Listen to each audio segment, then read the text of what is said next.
आज आपण बनवूयात आपल्या बाळासाठी झटपट होणारे सेरेलॅक. बाजारातल्या सेरेलॅकपेक्षा घरगुती सेरेलॅक हे बाळासाठी उत्तम असते. त्यासाठी आपण सर्वप्रथम 1 वाटी तांदूळ, अर्धी वाटी मूग डाळ, पाव वाटी तूर डाळ घेऊयात. हे डाळी आणि तांदूळ छान 3-4 पाण्याने स्वच्छ धुवून 2 तास भिजवत ठेवूयात. 2 तासानंतर कॉटनच्या कापडावर हे तांदूळ आणि डाळ पसरून घेऊयात.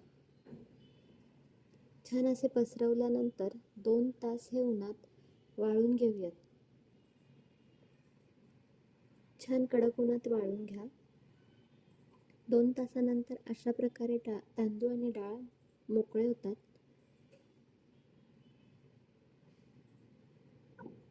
त्यानंतर एका पॅनमध्ये हे भाजून घेऊयात. बारीक आचेवर असे छान खमंग भाजून घेऊयात.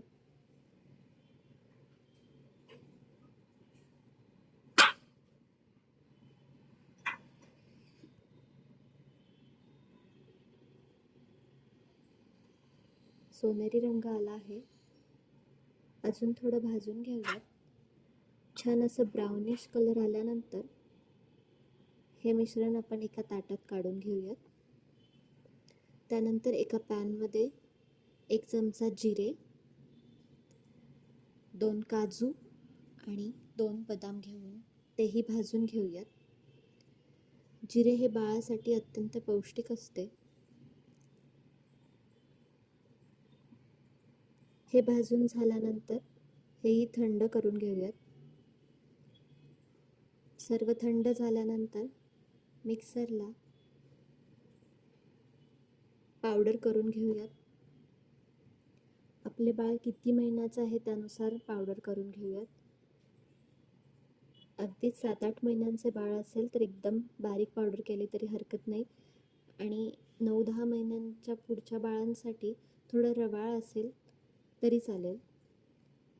नंतर एका पॅनमध्ये आपण केलेली पावडर घेऊयात.